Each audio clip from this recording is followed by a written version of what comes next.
morning, all. We are here in Encinitas, Cardiff area. Delightful morning at the park, talking about transcendence. And I thought it would be valuable to maybe record this conversation. Sometimes really good things come out of our mouths, I know. and we're not there to hear it. Yeah. What were we talking? There's such a good thing we talked about this morning. Gosh. What was that? Oh. So many good things. But where we were just now in the conversation was about this identity. Yeah. Right? And what transcendence is transcending the animal self. Right. And moving our identity more into our higher self, right? Our non-physical self. Yeah. And then you so accurately spoke to all the things in our culture that pull us back into our lower identity. Yeah, or into our identity, or what? How? Yeah. Our persona. Right. Okay. Right. Our persona, which interestingly, like persona means mask. The word persona actually means mask. Okay. Yeah. And isn't that the case, that I build this mask to interface with the rest of culture? Uh-huh. And it's built out of what's acceptable, or what I think is acceptable, and how I want to see myself, and how I want you to see me. That's interesting, because a mask, if you didn't have a mask, then you would be open to all of those experiences and have to deal with stuff that you wouldn't have to deal with if you had a mask. It's just like, there's some protection and there's some identity, and I fit in with this mask. Yes. Now without that, you've got to be authentic, and you've got to be awake all the time and deal with stuff. And that's that habit sort of thing, a mask of habit, maybe, or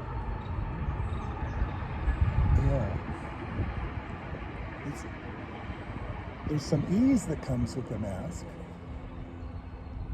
because you don't have to deal with things. Well, I hear what you're saying, and I think we don't have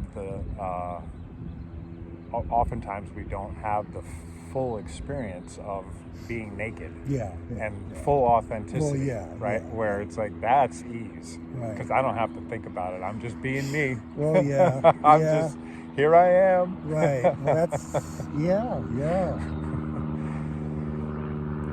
There's with the mask, there's a little bit of jockeying to make sure I'm still approved. Yeah. Right. Acceptance, approval, and acknowledgement. Yeah. Right.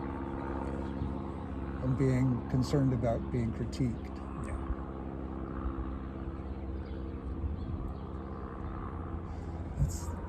Before that, we were talking about how one of the things that draws us away from being transcendent is just the nature of human communication and living with each other. There are these forms, conscious and otherwise, that it's how we communicate. It's how we walk down the street. You can't just walk any way you want to without drawing attention, and maybe someone's ire.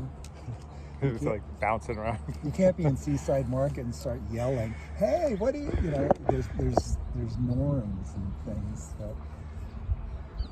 that draws you out of that completely open space.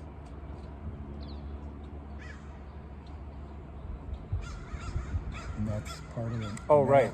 We were talking, how interfacing with culture requires me actually to pick up the mask.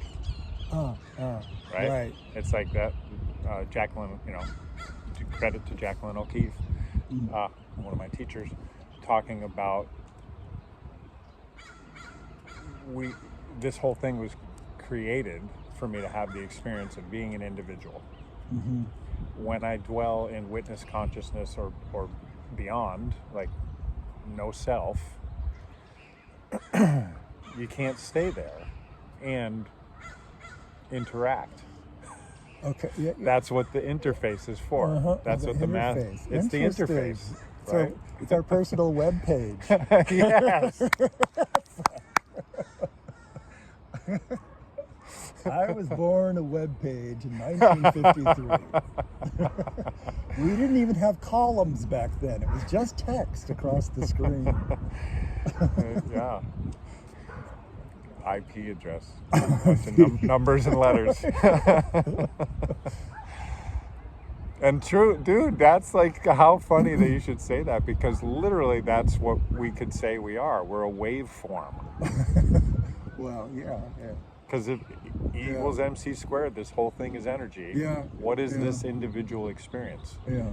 You know, Tesla saying, if you want to understand the universe, think in terms of energy, frequency, and vibration.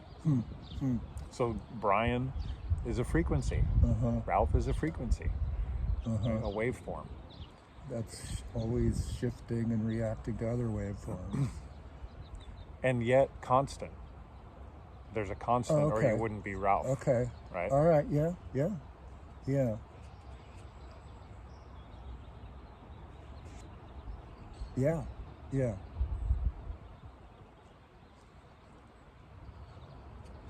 Pattern.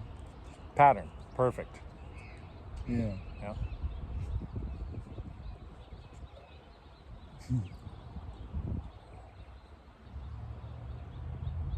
Yeah, it's that thing, the continuity. I'm gonna move this closer to you. Make sure. It's that thing, like the continuity of, even if you transcend, you remember who you were or are, and there's continuity in there. My life, I've been around here for 72 years, and it's that same string of Ralphness. Right now, what just popped into my head was Eckhart Tolle, because he's so widely known, right? He's stepped into mainstream culture, and people said, "Oh, you can actually wake up." Like there's been teachers everywhere, but they haven't been in the limelight mainstream as much as Eckhart Tolle. Like, society was ready for the power of now. And what my understanding, I haven't yet interacted with him, but my understanding was that he popped and he didn't go back. Oh, right. Yeah. But yet he's still interfacing. He still picks up the mask called Eckhart Tolle. Yeah. If they went so far back to be the all, to be, it's like even Jesus. Again, I haven't interacted directly with the person, right?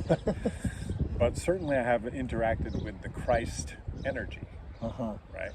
And the Christ energy is the all. It's when there's no self. I and the Father are one. Okay. Yeah. Right? Yeah. But then if I'm gonna, like we were saying, like if I'm gonna be part of society, I gotta have an identity, or no one's gonna. I won't even be able to talk. Yeah. Literally, watch this. Yeah. Right. You can't speak of it. That's the Zen. The Zen understanding is you can't speak of what this actually is. Yeah. When you go to the all, one word takes you out of it. Because language is of duality. Right. Now, would you then include? Then you could. I mean, there's the all, and then within the all is your identity and how you're talking and all that stuff. Which I guess that's kind of pointing back to what you were talking about, being able to observe yourself, be outside yourself, so you can witness consciousness. Yeah. Then you could stay in the all and just watch yourself. Absolutely. Yeah. Absolutely. Yeah.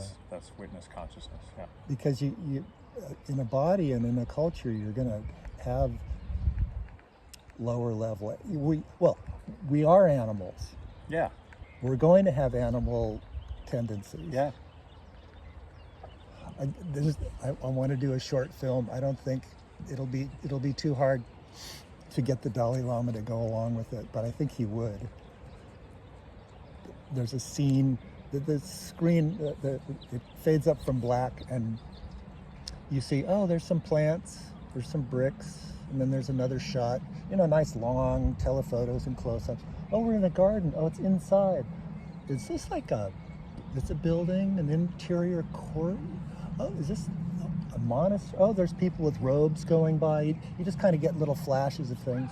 And then coming up right to left on the screen comes this guy, and he turns on this walkway. The camera's right in the center of the walkway, and he starts walking toward you. You go, fuck, that's the Dalai Lama.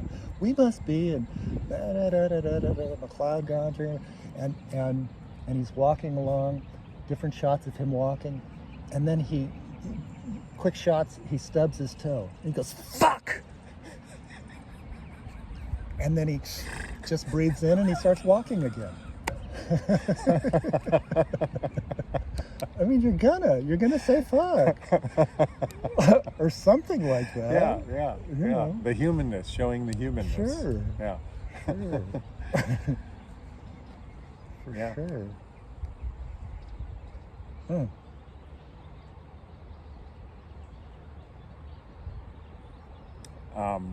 He wrote a book called Be Angry. The Dalai Lama wrote a book called Be Angry. Oh, really? Yeah. Huh.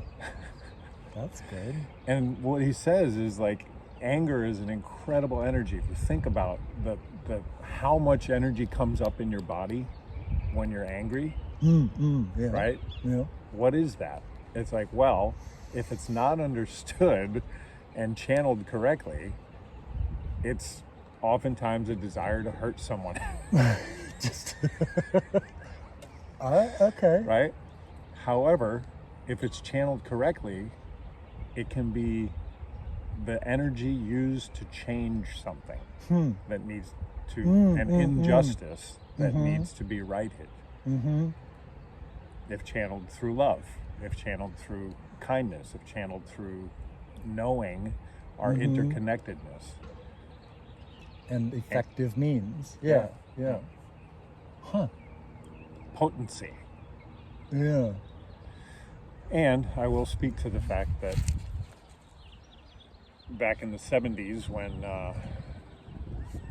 there was a movement for men to get in touch with their feelings, and we got all soft, we got feminized. And at the same time, women, the feminist movement, came and castrated, the masculine, and we lost access to power. Power without consciousness is abuse. But power with consciousness is what gets good things to happen in the world. So I think we're coming back, there's men's groups all over the place. I'll probably start one, conscious men. But yeah, it's access to that power, taking that animal rage, that animal instinct, and channeling it through love, through the heart. Yeah. Take the energy and bring it into that perspective. Huh.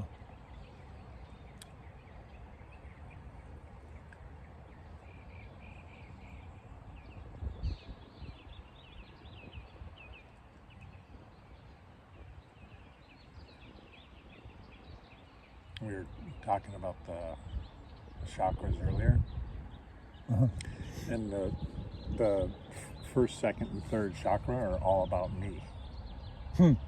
Right? First chakra is survival, food, shelter, and clothing. Okay. I can't pay attention to you. It's about me. I'm trying to keep the animal alive. Right. Right? Second chakra is procreation, pleasure, creativity. Okay. Right? So it's still about me, but I need another. Now we have two. Like first is just one. Now at second chakra there's two for pleasure. Let's say creativity. I do a really beautiful piece of art. It's not going to be fully satisfying until I show it to you, until someone sees it. Yeah. If it just stays in my studio, it's like, yeah, I did that. but I share it, and now there's a little satisfaction that happens, right? Right, and collaboration to create it to begin with. Often you need to work with, And then a third is multiple. Me, still about me, but in relationship to others, right? Belonging. Okay. Third chakra is acceptance, approval, and acknowledgement. So fitting in. It's also willpower, but it's very much about belonging. It's about all the judgment lives there as well, so far as the rules. Acceptance, approval, and acknowledgement. Right, all that stuff. Yeah.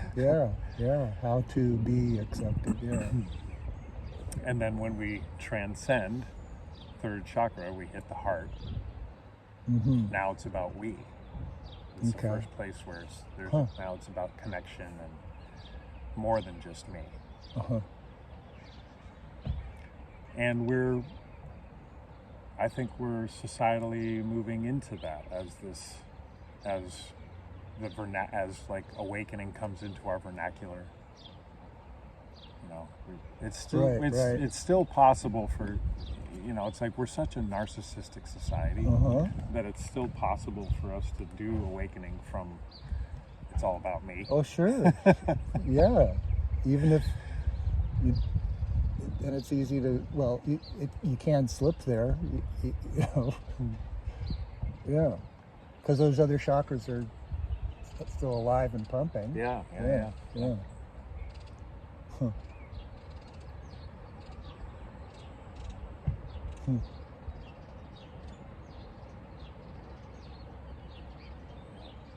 And just to finish, so like my understanding, throat is about expression, right?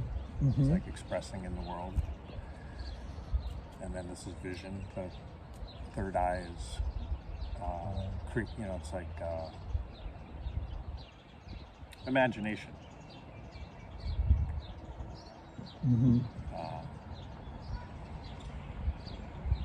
Vision, imagination. And then the crown being self-realization, recognizing what the self actually is. Kind of looking down through all the chakras or something. That soft spot in the top of our head that never goes away. It's where spirit comes in. One of the places where spirit comes in. Yeah.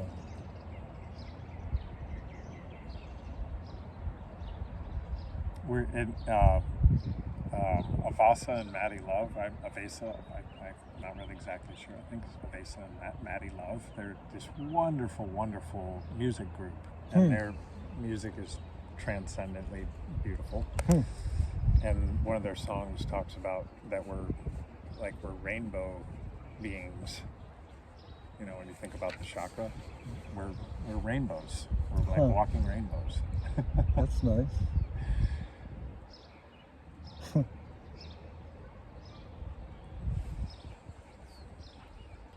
That we-ness brings up, while you were talking, I saw a neighbor walking by who walks around a lot. And I have different thoughts about her, different kinds.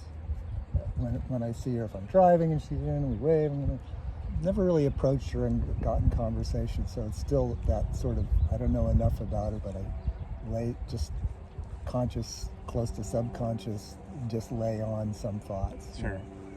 But then, you're talking about we, and I just, I looked at her and I went, oh, okay, so she's walking, and I went into sort of meta loving kindness stuff, where it's, okay, well, she's walking and she's getting into the sun. Oh, now she's warm, and I hope she's well and that kind of stuff. And I went through a meta period that was just so good for the we stuff. I remember being in Sprouts. I'd go there and I just made a deal with myself. Every time I looked up and saw someone, I would just think, what's in their life? What's going on right now? And make it up, mean, you have to. It has something to do with them, based on the culture or whatever.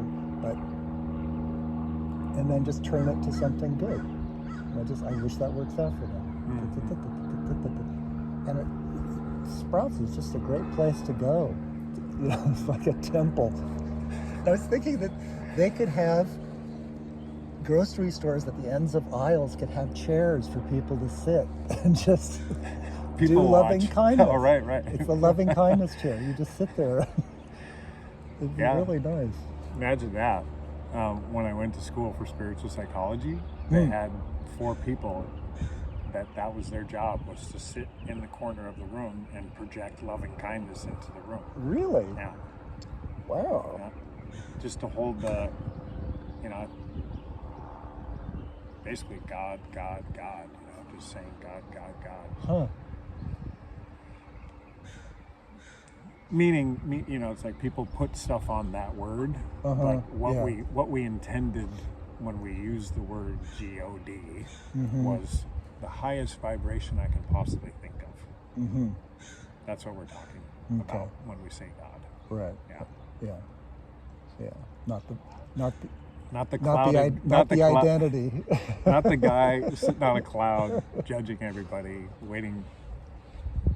At the pearly gates. Or the guy with 13 arms and whatever else. Yeah.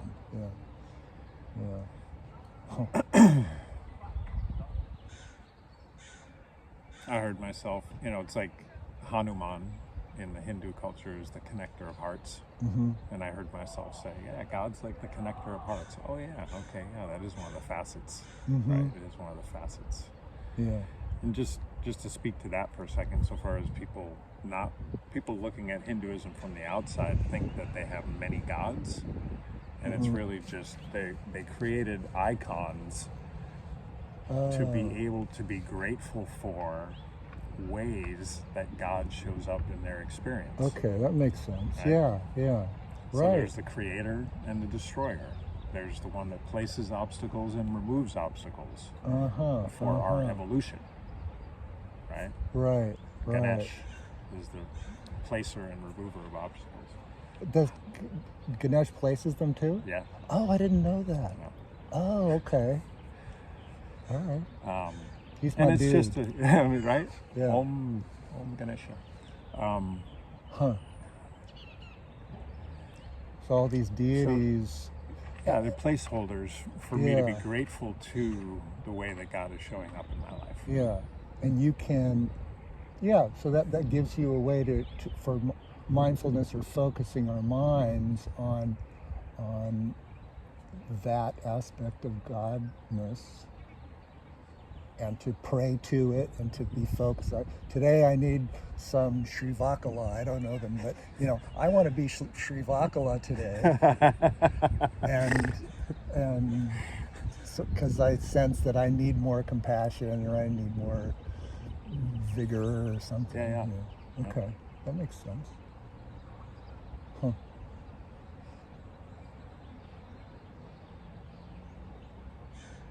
There's a. Did you want to move into the sun? Or are you good? I'm good. Are you? Okay, how's your temp? I'm good. Yeah, I think the light. I had some eye surgery done, and I need to avoid the brightness, and I don't want to put these on. Block the eyeballs. There's a. I think the guy of the band is MC Yogi. Yeah, he's Ganesh great. is so fresh. Yeah. Have you heard that at all? I haven't heard that one, but I'm. Check it out. Fuck. Yeah, we're close enough that he recognizes me. Yeah. Okay. Like we know each other. Oh, really? You do? Yeah. Oh, I had no idea who that. Who is? What is he? Who is he? Yeah, he's a Jewish guy who went deep into understanding, through Hinduism, and he's a rapper, and man, it's just he was able to. The first thing I saw him at the Bhakti Fest, and he chanted the Bhagavad Gita. He not chanted, he rapped the story of the Bhagavad Gita. Yeah. I'm like, that was freaking amazing. Like I got chills. And wow. Yeah, he's lit. And at least MC Yogi. Yeah, his Ganesh is so fresh. I knew of enough of Ganesh that when he was saying it, I said, well, that makes sense. I mean, that's right. I mean, he's not bullshitting. You know, that's how you could sing it. Yeah, it's really good. Oh, really? Huh. Yeah, I got to listen more to him. Hmm. Hmm.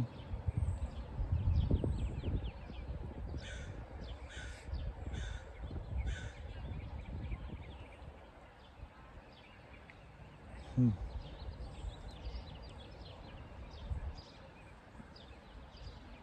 How was your experience with doing whatever talks you did at the yoga place? It was great. One of the things that I love about it is I'm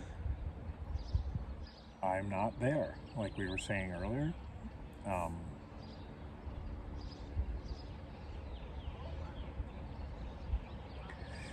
It gives me the opportunity to stand in no self, which is unity consciousness, Mm-hmm.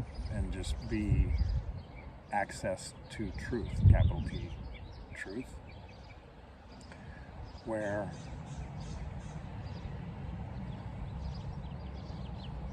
the question opens the valve. Like when someone has a question about something, then it just like Brian steps aside and there's just this little gateway to knowing. So it allows me to access knowing. Not what Brian knows, right, but knowing, right? It's just this and it's service. It's like, for me, it's like the ultimate service. Yeah. Seva, right? Selfless service. So I do hear myself. It's like Brian gets educated. Oh, really? Yeah. It's like, okay. I didn't know that I knew that. Interesting. Right, I could see, yeah. Sometimes you listen to yourself talking. Yeah.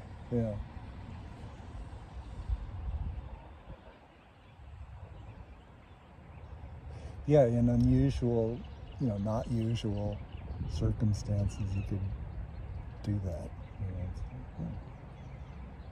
Or it'll come out of me in a way that I hadn't heard myself say. It's like, that's a really good way to say that. Right.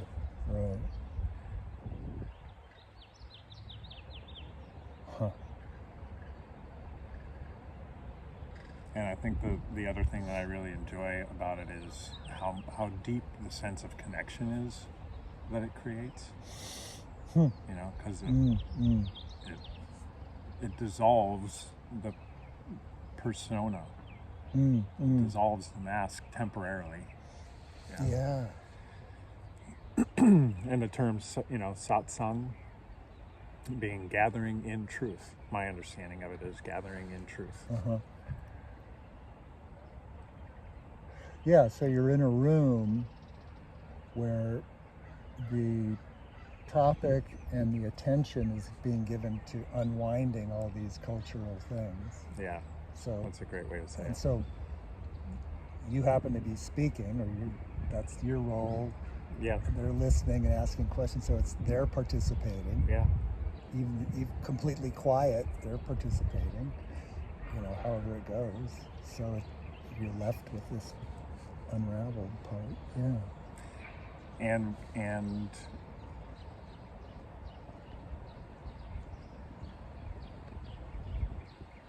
one thing that's been coming out of me lately is the ability to point to what we most want is to know what we are. What is this that I am? Where do I come from? Right? We want to understand ourselves at that level. And the way that we can do that is to get outside of ourselves through journaling or something, right? It's like talking to someone, a therapist or something like that, where really we're just hearing ourselves talk, right? But we, like I was saying, we hear ourselves say something, and then I know myself because I've got these blind spots. But when I can get outside myself and see myself, now I can really know myself. And that is the pillar understanding from Hinduism, is that all of this is the absolute stepping outside of itself, looking back at itself in order to know itself. And to know itself wholly in completeness. And it's just what I heard us say in satsang. It's like, there's someone has to play the role of being the person at the front of the room. Right. But it's just the absolute knowing itself, remembering what this is. Right, and it goes through this person voicing and these people listening. Right, and couldn't happen without both roles. Right. When you said all of this, you kind of moved your hands around the whole. You open your hands up like to the park. Yeah. I mean, does that existence? Yeah. And not just human. Well, I can't give. I don't know what trees do. They're beings. Yeah. I don't know. I barely know what I am versus what a tree is. But, yeah.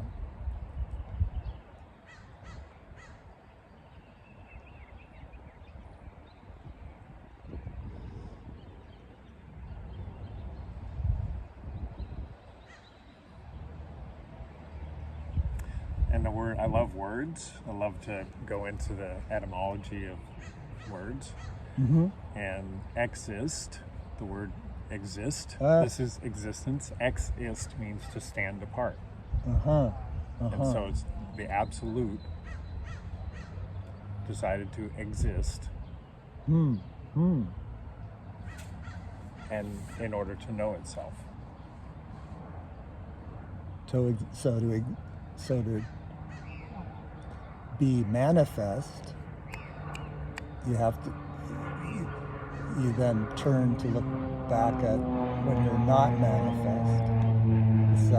To know yourself. Yes, the unmanifest. The unmanifest. The unmanifest. Yeah. This is this is an experience of the absolute manifested. But there is the invisible that everything comes out of, right? The unmanifest, and then it comes into this. So part of the challenge of the problem, the hurdle to experiencing the oneness or the allness, is that we're bringing our manifest understanding of life and existence. Fuck. Okay, we're bringing our existence in there and say, how can I exist and get the whole thing? You know. And I have to let go of something. So you have to let go of to experience the one. We'll just call it oneness. Oneness. Okay. That's like to actually experience it, you have to let go of your existence. As you know it. As you know it. Yeah.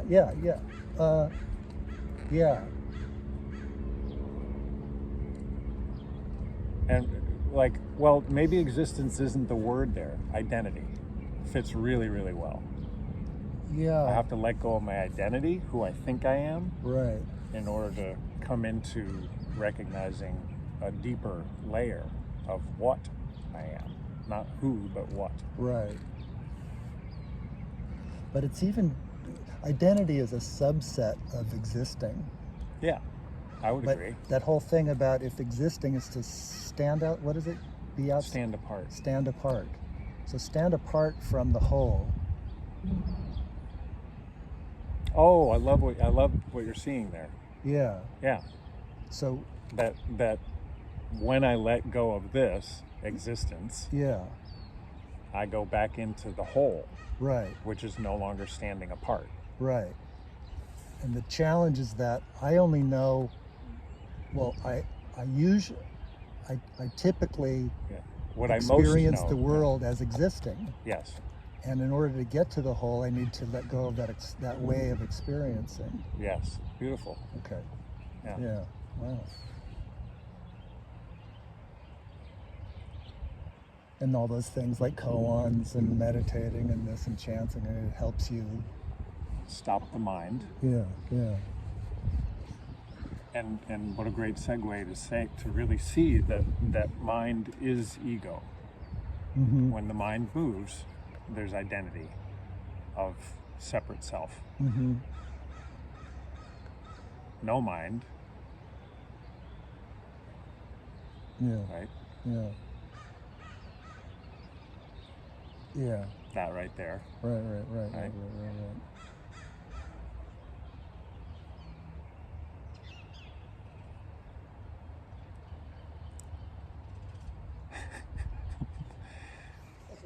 No words. You see how there's no words. From that place, there's no words.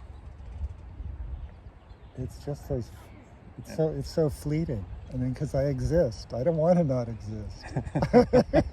Because if I don't exist, I'm gone. I'm gone. Gone. I'm dead. Well, that's the mind's story. Yeah.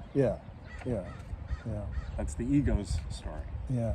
That's why it wants nothing to do with this moment. The ego is constantly jumping to the future to ensure that it is going to exist, right? Mm-hmm. And it goes to the past to say, look at all the places I did exist, so I must exist. I must be real. Yeah. And in this moment, if I'm fully here, the only way to be fully here is no mind. Can I take you through a quick, walk you through an experience? So just, source your current direct experience. Source it? Yeah, source, get in touch with your current direct experience as I ask these questions. I'm just it's like a guided self-inquiry. Sure. So, Ralph, do you exist? Yes. Yeah, so you went like this, your mind moved for a second, it's like, okay. This is existence, I am in it, yes. Okay. So, do you exist? Yes. Okay. let me check. Where do you exist? Here. Here. Yeah. Right? Yeah. Is here the same as now? Yeah. One's time, one's space. Yeah. But watch this. Here, now. Here, now. Nothing changed. Right. It's the here and now. Uh-huh. So in order to be having this experience, we need space and time. Yeah. So where do I exist? In space and time. Uh-huh.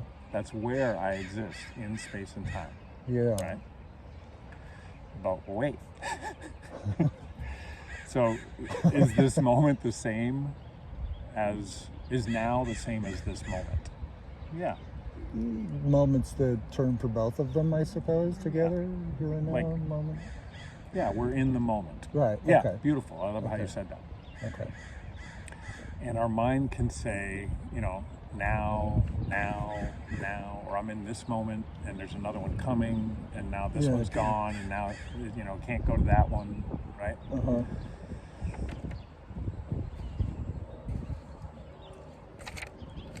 What'd you have for lunch yesterday? Notice how far you are from this moment. Right? It's like when I triggered memory, you went up and out, and you had to leave this moment. Yeah. And then when you got back, that's when you could report, I had a sandwich. Right. But you couldn't report it until you were back here in the moment. When you were in thought. Right. Yeah. It's I got to come back here, and then I can report it. When I reported it, I wasn't back there for sure. Yeah. When I was back there, I was kind of here because I was thinking. Some part of you was still here. Yeah. But when I got back, I wasn't there. when I reported. Okay. So feel your feet on the ground, your ass on the chair, feel the air temperature, notice the light, and don't let this happen. Don't let that thing move. Yeah. In this moment, just this moment, is anything missing? No, that's thought. Okay, right. Okay. When the eyes move, oh yeah, that's thought. I see. Yeah. Is anything? No. No. Oh, right. Yeah. Well, it can't miss. Nothing can't be missing. Yeah.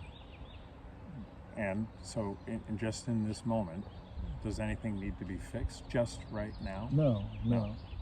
Okay. Let that be fully aware of that, right? Just in this moment, nothing is missing. Yeah. Nothing needs to be fixed.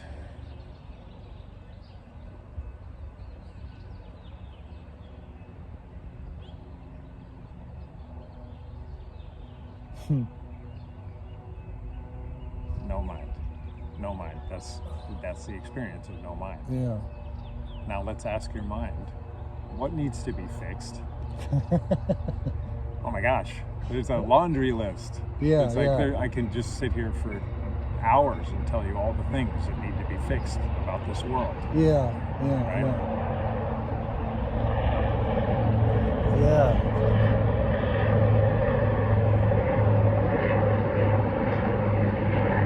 It was kind of.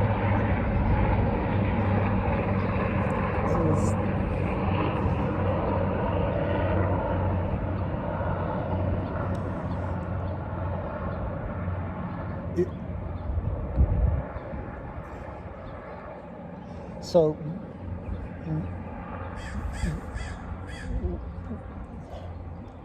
I kind of know the answer.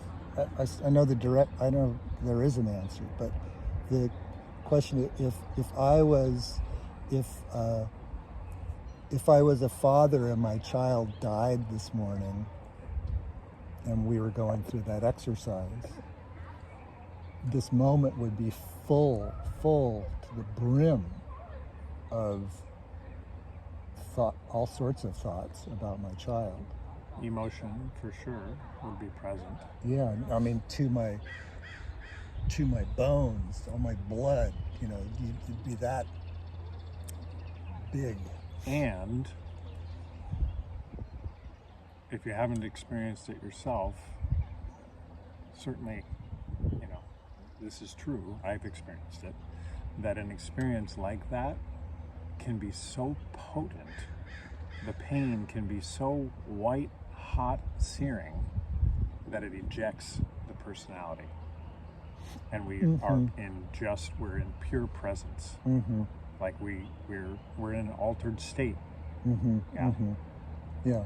And you can, I don't know, I can easily imagine it. I don't know if you can imagine that, but I had an experience where I was ready to commit to this girl, and then I authored something, just I have to say it that way because that's what was shown to me, that I blew it up so that I would be ejected into presence. Like, I saw that my soul scripted that experience for me to learn and evolve. And part of that learning and evolution was to see that we have written our own story. On a certain level, we've already written our story.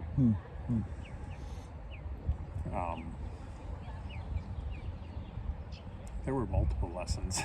There were multiple lessons with this regarding this relationship. In that relationship, yeah. Sure. But that was one of them being, like I was forced into witness consciousness and seeing, holy crap, I absolutely wrote this for myself. Because, quote unquote, you needed it, that sort of thing? My soul needed to have that experience in order to learn something that I couldn't have learned without that level of pain. I wouldn't have learned without that level of pain. Yeah, I mean that. I guess that's when someone learns from something difficult like that. That I guess it requires. Is it witness consciousness? Is that what the term you use? Yeah. It requires that to kind of step back and see what's going on. Yeah, and I think without witness consciousness, I can easily be in victim, which I spent a lot of time in that. Yeah. Not understanding, thinking that, first we blame life, or it's like we blame life or a person. Yeah. But I'm victim to it. Instead of seeing, no, I scripted this for my evolution.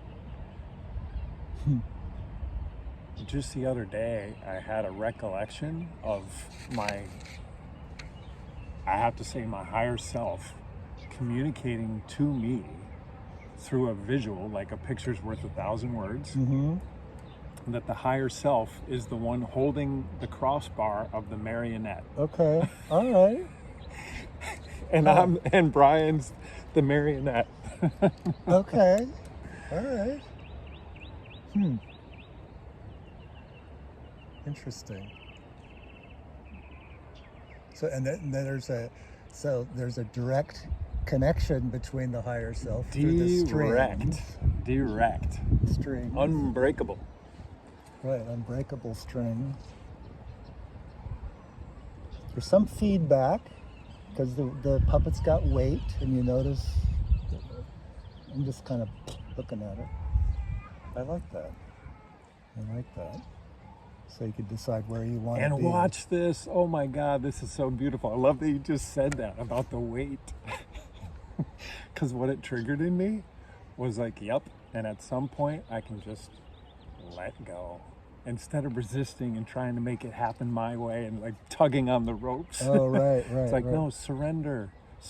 It's so beautiful. That's when it's like. I see. Oh, right. Yeah. It's trustworthy. Yeah, let's see. So maybe, as you were saying that, I was just thinking, just float up a half inch, and then the strings go slack. Just slacken them. Or surrender the part in here that's trying to make something happen. That was the experience I was speaking to. Is like the marionette thinking it has volition, and we do have volition. I'll talk to that in a second. But what ends up happening when I let go of this, when I let go of the marionette thinking it knows what's best, okay, then the higher self can really have full play. Surrender. Yeah. At least a conversation, or to begin with, the marionette can say, "Really? All right," some cooperation. Yeah. Well, we had this experience. We've heard of people looking for the right car, the right house, the right girlfriend, the right dog, the right job, whatever. I tried, and then I freaking had to surrender. And then the most wonderful thing came out of nowhere. I didn't even know that was possible. And it was so much more than what I had been trying. Like my trying wasn't getting it. I surrendered, and the most wonderful thing happened. Okay, well maybe surrender is the hack. And Michael Singer wrote the Surrender Experiment, which is about his own life. And that brings me to will. Surrendering the will, thinking that I know what's best, right? And where we suffer is our preference. When we have a preference, it needs to go this way for me to be happy. And it needs to go this way because I think I know. Right, yeah. Yeah, I've gotten over knowing anything. And I know that for sure. No. Yeah. Yeah. The more I can just love what is, Byron Katie's work, loving what is, the more I can just accept and love what is. Well, geez, I'm just going to be happy all the time, aren't I? Because I'm willing to accept what is. And that brings me back to the child dying. Yeah. Is it going to hurt? Absolutely. You know, there's a Zen story of a student walking down the walkway, and he sees his master at the end of the walkway sitting on a stone wall, crying his eyes out. He's like, Master, how is it? What's going on? Yeah. It's like, my nephew has died. He's like, yes, but it's all illusion. It's all an illusion. Yes, and this is the saddest illusion. Oh.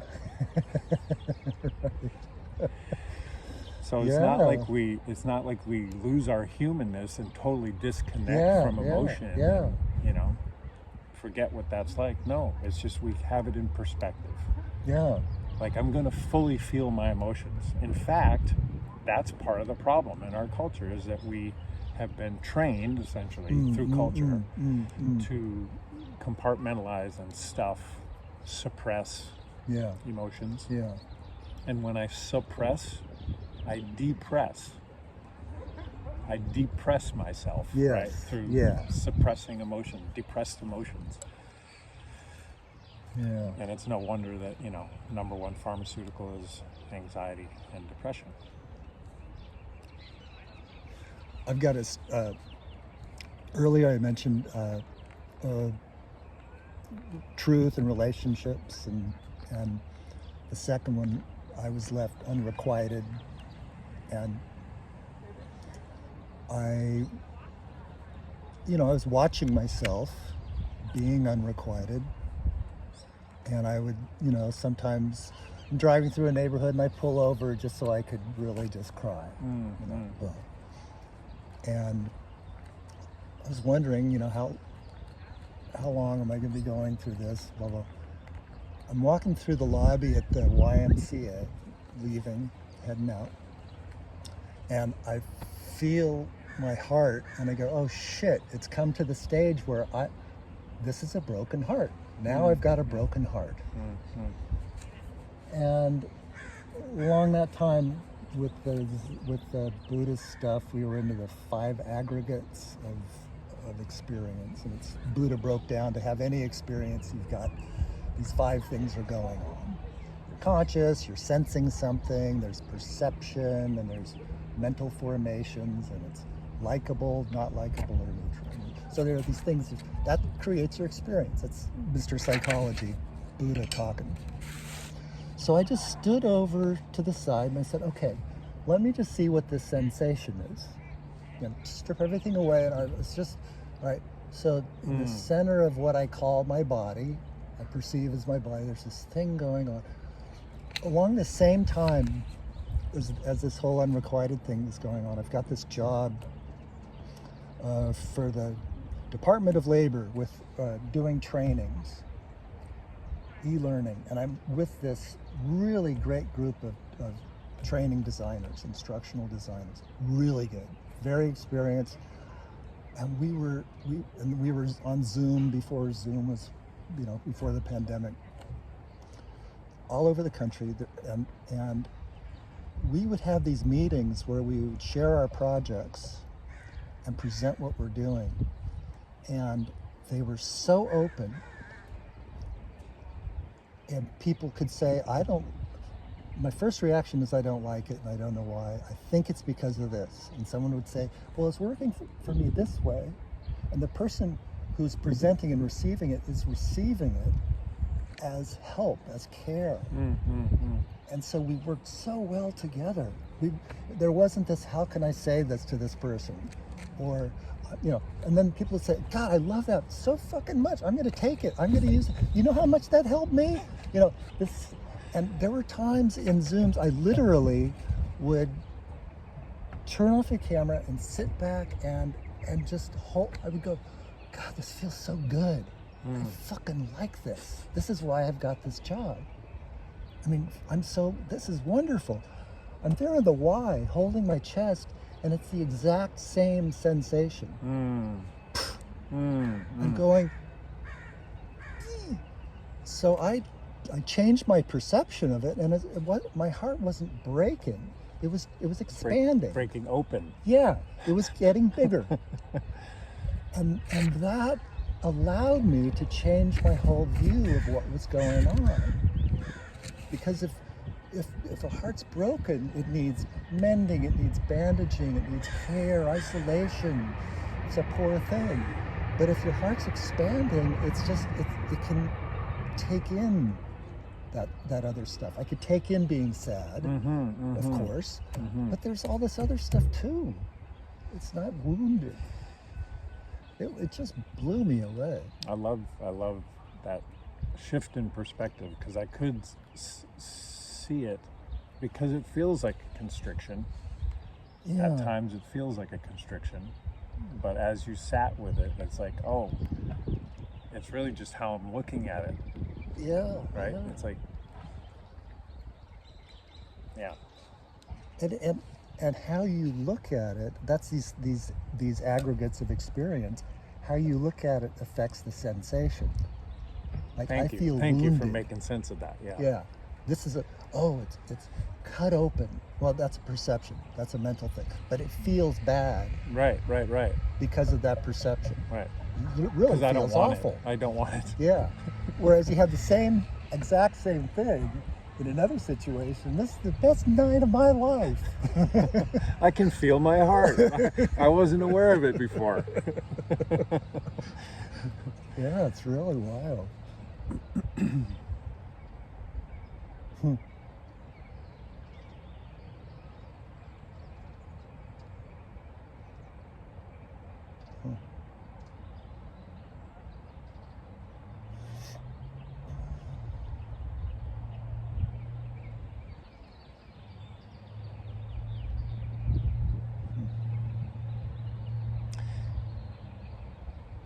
Yeah, it seems like we want to hang out in the heart. That's a good place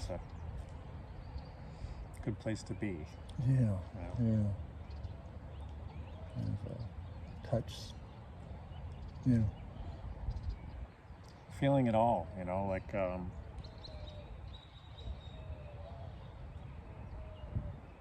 thank goodness for whoever said this, but they said you can't limit you don't want to limit your experience if what you're doing is stepping into being the full experience of God, living as the image and likeness. Mm-hmm. Well, God must be all of it, every single emotion. Yeah. So I don't get to say, no, just the light. It's like Debbie Ford's book, the Dark Side of the Light Chasers. She talked about that. It's like, no, I just want to feel these good feelings. Those things, no, I'm not going to feel that stuff. But the whole experience is having this thing open to the full experience. Feeling loss as much as gain. Yeah. Sadness as much as joy. Yeah.